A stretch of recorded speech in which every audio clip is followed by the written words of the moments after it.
AP news. नमस्कार, मैं संतोष, आपका स्वागत है लोकतंत्र प्रहरी के एपीएन न्यूज में, जहां हम देखेंगे दुर्ग जिले समेत प्रदेश एवं देश विदेश की कुछ प्रमुख खबरें। आइए शुरू करते हैं पहले दुर्ग जिले की खबरों से।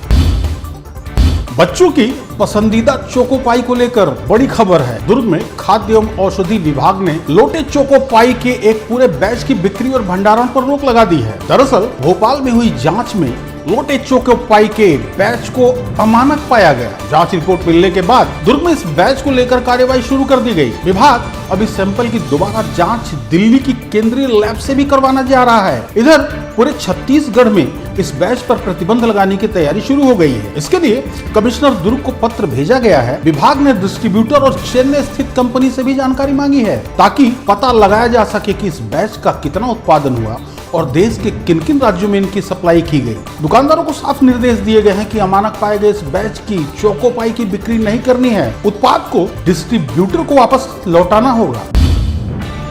भिलाई के आकाशगंगा मार्केट में ट्रैफिक पुलिस की बैरिकेडिंग को लेकर व्यापारियों में विरोध सामने आया है। आकाशगंगा अंडरब्रिज के पास सड़क के बीचों बीच बने कट पर की गई बैरिकेडिंग को हटाने की मांग को लेकर व्यापारियों ने सड़क पर विरोध प्रदर्शन किया। व्यापारियों का कहना है कि बैरिकेडिंग के कारण दक्षिण गंगोत्री नेशनल हाईवे और टाउनशिप की ओर जाने वाले लोगों को परेशानी हो रही है। व्यापारियों ने रॉन्ग साइड ट्रैफिक जाम और दुर्घटना के खतरों का भी मुद्दा उठाया। व्यापारियों का दावा है कि चंद्रा मौर्य अंडरब्रिज खुलने के बाद भी बैरिकेडिंग नहीं हटाई गई। साथ ही सड़क के किनारे बने ट्रांसफार्मर को भी जाम की वजह बताया गया है। व्यापारियों ने प्रशासन से जल्द बैरिकेडिंग हटाने की मांग की है और मांग पूरी नहीं होने पर आंदोलन की चेतावनी दी है।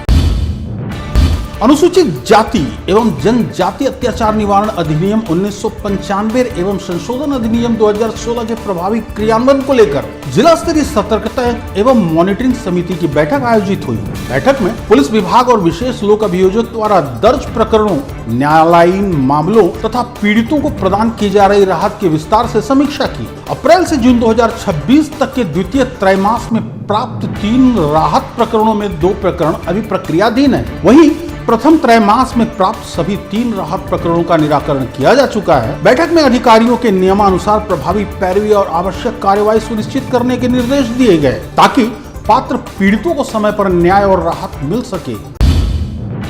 नंदिनी नगर थाना क्षेत्र में करीब 35 साल की महिला पर बैटरी के पानी से हमला किए जाने का मामला सामने आया है। बताया जा रहा है कि महिला दुर्ग से धमधा की ओर जल चढ़ाने जा रही थी। इस दौरान आरोपी ने उस पर बैटरी का पानी फेंक दिया। हमले में महिला के साथ 2 बच्चों के भी चपेट में आने की जानकारी सामने आई है। दोनों बच्चों का निजी अस्पताल में इलाज कराया जा रहा है। पुलिस ने आरोपियों को गिरफ्तार कर लिया है। शुरुआती जाँच में सामने आया है कि आरोपी और महिला पहले से परिचित थे और करीब 6 महीने पहले से ही एक कंपनी में काम करते थे। दोनों के बीच किसी बात को लेकर विवाद भी था। पुलिस अब हमले की पूरी वजह, घटना की योजना और विवाद से जुड़े अन्य पहलुओं की जांच कर रही है। छावनी थाना क्षेत्र के बाबा कॉलोनी में 3 नाबालिग बच्चियों से जुड़े गंभीर मामले ने इलाके में चिंता बढ़ा दी है। पुलिस के अनुसार करीब 8 से 9 वर्ष की 3 बच्चियों के परिजनों ने छावनी थाने में शिकायत दर्ज कराई। शिकायत में एक 59 वर्षीय दुकानदार पर बच्चियों के साथ दुष्कर्म करने का आरोप लगाया गया। पुलिस का कहना है कि आरोपी बच्चों को चॉकलेट और नड्डा देने का लालच देकर अपने पास बुलाता था। आरोप है कि इस दौरान बच्चियों के साथ दुष्कर्म किया गया। शिकायत मिलते ही पुलिस ने कार्रवाई करते हुए आरोपियों को गिरफ्तार कर लिया। 3 बच्चियों का मेडिकल परीक्षण कराया गया है और पुलिस उनके बयान तथा अन्य साक्ष्यों के आधार पर जांच आगे बढ़ा रही है। इस मामले में पुलिस की जांच पूरी होने के बाद ही घटना से जुड़े सभी तथ्य स्पष्ट हो सकेंगे।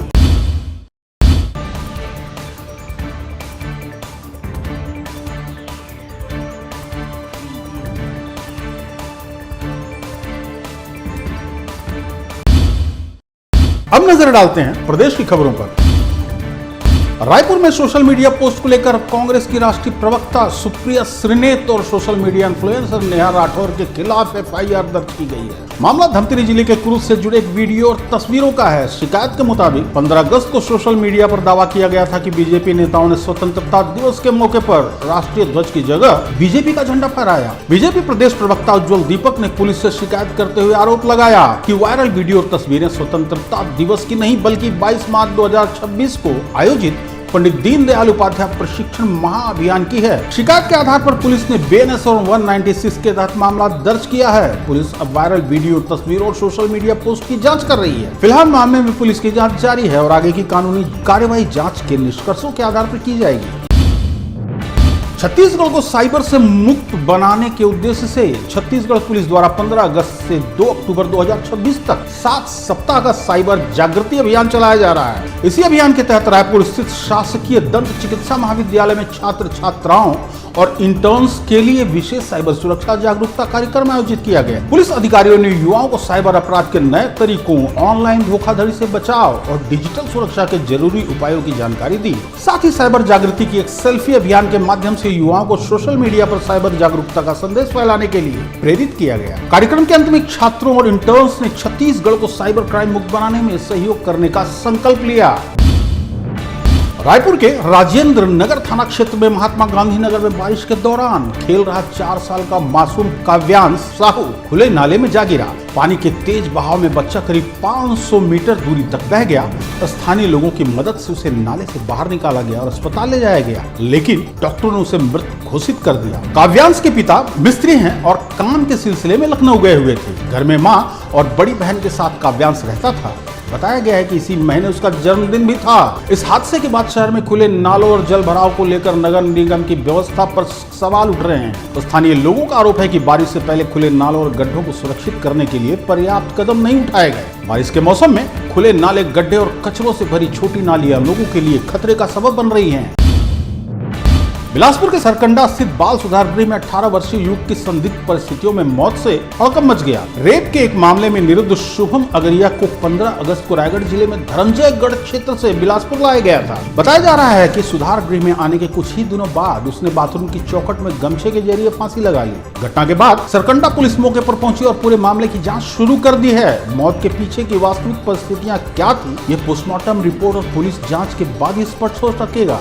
लेकिन इस घटना ने बाल सुधार गृह की सुरक्षा और निगरानी व्यवस्था पर गंभीर सवाल खड़े कर दिए हैं, क्योंकि इससे पहले भी इसी सुधार गृह से जुड़ी एक बड़ी घटना सामने आ चुकी है। छत्तीसगढ़ के सुरगुजा जिले के धौरपुर थाना क्षेत्र पति पत्नी की हत्या का सनसनीखेज मामला सामने आया है। ग्राम सपड़ा के परसपारा में हीराधर यादव और उनकी पत्नी गुलाबी यादव के शव पुराने घर के एक बंद कमरे से बरामद हुए। दोनों के शव खून से सने बोरे में बंधे मिले।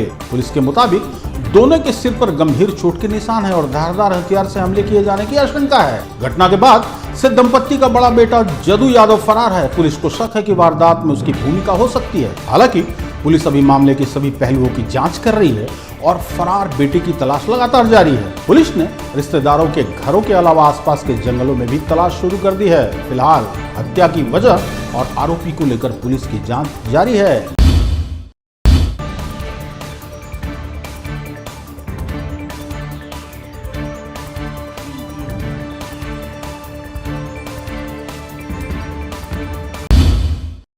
अब नजर डालते हैं देश विदेश की खबरों पर। महाराष्ट्र में धर्म परिवर्तन को लेकर अब कानून और सख्त होते जा रहा है। महाराष्ट्र धर्म की स्वतंत्रता कानून 2026 को 28 अगस्त 2026 से लागू किया जाएगा। सरकार की ओर से राज्य पत्र में इसकी अधिसूचना जारी कर दी गई है। यह कानून महाराष्ट्र में सभी धर्मों के लोगों पर लागू होगा। कानून के मुताबिक जबरदस्ती, धोखे, दबाव, प्रलोभन या शादी के जरिए किसी व्यक्ति का गैर कानूनी धर्म परिवर्तन कराना अपराध होगा। जबरन धर्म परिवर्तन के मामले में 7 साल की जेल का प्रावधान है और इसे गैर जमानती अपराध बताया गया है। वहीं अगर कोई व्यक्ति अपनी इच्छा से धर्म परिवर्तन कराना चाहता है तो उसे 60 दिन पहले संबंधित अथॉरिटी के सामने आवेदन करना होगा। गैर कानूनी धर्म परिवर्तन के बाद हुई शादी या रिश्ते से पैदा हुए बच्चे को उस धर्म का माना जाएगा जिससे उसकी मां का शादी या रिश्ते से पहले ऐसे मानती थी। झारखंड में JSSC, CGS समेत सभी भर्ती परीक्षाओं में कथित अनियमितताओं के खिलाफ पिछले 24 दिनों से चल रहा छात्र आंदोलन अब अहम मोड़ पर पहुंच गया है। मुख्यमंत्री हेमंत सोरेन द्वारा JSSC, CGL परीक्षा और TDPL के माध्यम से आयोजित परीक्षाओं को रद्द करने की घोषणा के बाद छात्र नेता देवेंद्र नाथ महतो ने अपना अनशन समाप्त कर दिया। रांची के सदर अस्पताल में मंत्री दीपिका पांडे सिंह और स्वास्थ्य मंत्री इरफान अंसारी की मौजूदगी में देवेंद्र नाथ महतो ने जूस पीकर अनशन तोड़ा। सरकार ने परीक्षा व्यवस्था में सुधार के लिए समिति गठित करने की भी बात कही है। अब छात्रों की आगे की रणनीति और परीक्षा प्रक्रिया से जुड़ी जांच पर सबकी नजर रहेगी। जेएसएससी सीजीएल परीक्षा रद्द होने के बाद झारखंड में अब नियुक्त अभ्यर्थियों का विरोध सामने आया है। रांची के प्रोजेक्ट भवन के बाहर बड़ी संख्या में चयनित अभ्यर्थियों ने प्रदर्शन किया। इन अभ्यर्थियों का कहना है कि वे परीक्षा पास करने के बाद भी विधिवत नियुक्त हुए हैं और राज्य के अलग अलग विभागों में अपनी जिम्मेदारी निभा रहे हैं। अब परीक्षा रद्द होने के फैसले ने इन अभ्यर्थियों के सामने नौकरी और भविष्य को लेकर चिंता खड़ी कर दी है। उनका कहना है कि अगर परीक्षा में अनियमितता हुई है तो जांच हो, लेकिन ईमानदारी से परीक्षा पास करने वाले अभ्यर्थियों को सजा क्यों मिले भाई। प्रदर्शनकारियों ने सरकार से मांग की है कि उनका पक्ष सुना जाए और नियुक्तियों पर दोबारा विचार किया जाए। अभ्यर्थियों का कहना है कि दोषियों की पहचान कर कार्रवाई की जाए, लेकिन सभी चयनित अभ्यर्थियों का भविष्य अंधकार में न डाला जाए। नेपाल में एक बार फिर हिंदू राष्ट्र की मांग ने सियासी बहस को तेज कर दिया है। पूर्व प्रधानमंत्री शेर बहादुर देउवा के गुट की राष्ट्रीय कॉन्फ्रेंस में देश की पारंपरिक, धार्मिक और सांस्कृतिक पहचान को लेकर अहम प्रस्ताव पारित किया गया। प्रस्ताव में नेपाल की पहचान को सनातन धर्म से जोड़ने की बात कही गई। सम्मेलन के दौरान देउवा ने कहा कि मैं हिंदू हूं और सनातन धर्म को नेपाल की पहचान बनाने की बात रखी। दरअसल नेपाल पहले दुनिया का एकमात्र आधिकारिक हिंदू राष्ट्र था, लेकिन 2008 में राजशाही के अंत के बाद देश ने धर्मनिरपेक्ष गणराज्य का स्वरूप अपना लिया। अब नेपाल में एक बार फिर हिंदू राष्ट्र की मांग राजनीतिक विमर्श के केंद्र में आती दिखाई दे रही है। प्रस्ताव में हिंदू, बौद्ध, किरात और प्राकृतिक आधारित धार्मिक परंपराओं के संरक्षण के साथ साथ सभी धर्म समुदाय की धार्मिक स्वतंत्रता, सहिष्णुता और सामाजिक सद्भाव पर भी जोर दिया गया। अमेरिका के राष्ट्रपति डोनाल्ड ट्रंप अब भारत की चुनाव व्यवस्था को अमेरिका के लिए उदाहरण के तौर पर पेश कर रहे हैं। ट्रंप ने भारत में लागू वोटर आईडी व्यवस्था का हवाला देते हुए अमेरिका में चुनावी नियमों को और सख्त करने की वकालत की है। ट्रंप का कहना है कि भारत में हर मतदाता के लिए वैध पहचान पत्र जरूरी है और इसी मॉडल का अमेरिका में भी लागू करने की जरूरत है। इसके लिए ट्रंप ने कांग्रेस से सेव अमेरिका एक्ट पास करने की अपील की है।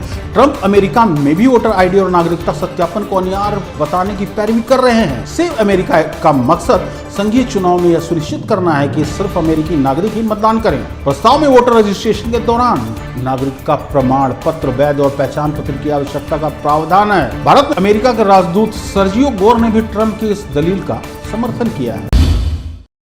आज के समाचार यहीं तक। आप देखते रहिए लोकतंत्र प्रहरी। मुझे दीजिए इजाजत। नमस्कार।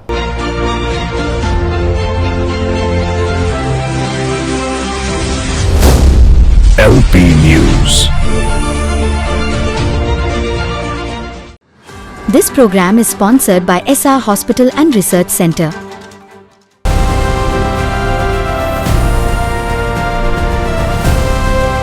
हर खबर पर नजर, सच, हिम्मत और जमीनी रिपोर्टिंग, देश, समाज और सत्य के लिए। LP News, आपकी आवाज।